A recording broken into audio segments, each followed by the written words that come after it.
101,3 FM Jas Radio, barometer musik dan informasi. Masih bersama Pengadilan Agama Tanggamus. Nih, di samping saya sudah hadir Bapak Panitra Pengadilan Agama Tanggamus Edi Laili SHMH yang akan memaparkan tentang hak-hak perempuan dan anak dalam perkara perceraian.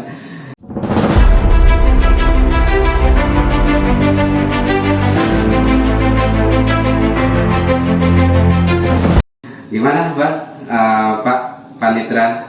Ya, alhamdulillah sehat pagi ini. Alhamdulillah syukur. Pagi ini saya menyapa dulu pendengar Jazz Radio 101,3 FM Gisting. Selamat pagi, semoga pagi juga Bapak. Mudah-mudahan kita diberikan kesehatan. Amin. Saya hadir dalam acara inovasi dan informasi pagi ini mewakilin saudari kami yang hari ini tidak bisa berhadir, yaitu bernama Salasti Paridatun Hasanah SH, karena dia berhalangan hadir. Di antaranya pemaparan untuk syarat sebagai calon pegawai negeri sipil yang inovasinya tentang hak-hak perempuan dan anak dalam perkara perceraian.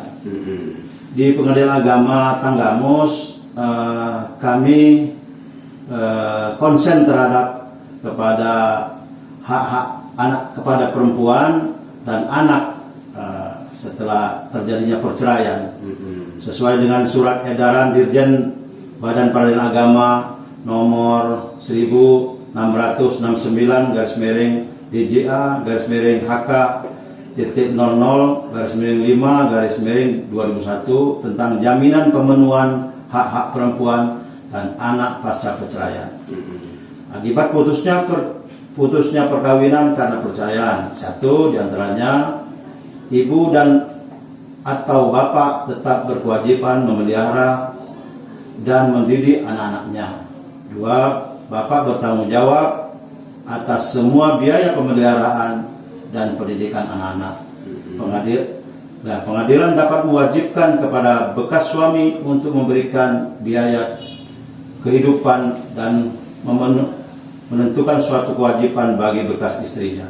Jadi begitu Pak Cano, untuk setelah adanya terjadinya perceraian, itu ada hak-haknya si perempuan dan anak. Terus apa saja nih Pak hak-hak perempuan dan anak pasca perceraian itu yang bisa didapatkan atau diperoleh oleh ibu ataupun anak setelah cerai?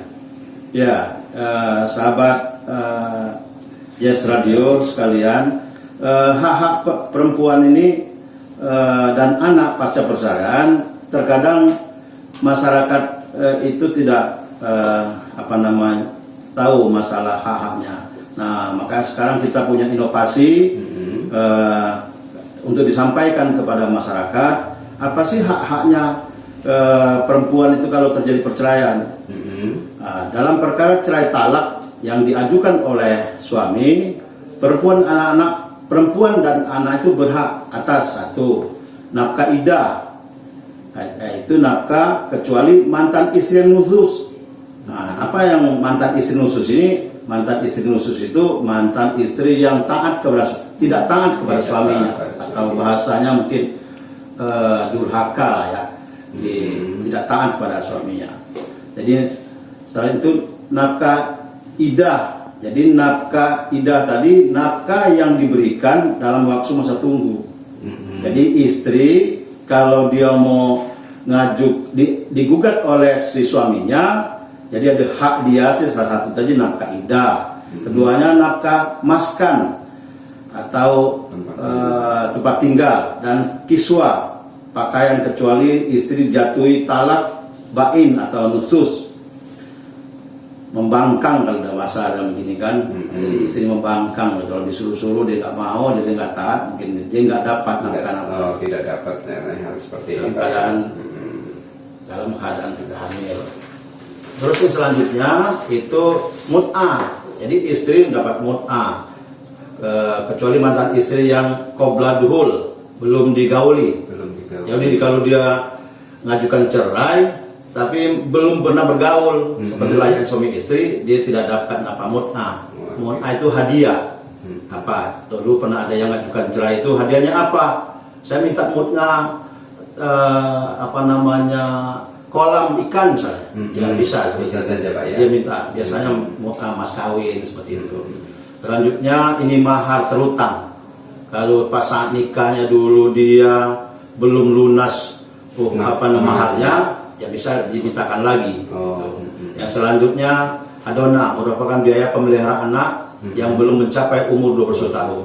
Jadi kalau istri dijatuhin talak oleh suaminya, jadi ada hadona. Selanjutnya yang keenam, nafkah lampau. Nafkah apabila selama perkawinan tersebut suami tidak memberikan nafkah, jadi nafkah lampau.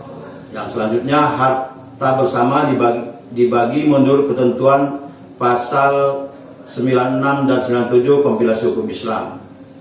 Yang selanjutnya lagi adalah hadona. Bagi anak yang belum umur 21 tahun, hak hadona adalah hak pendirian anak. Jadi seperti itu sementara itunya.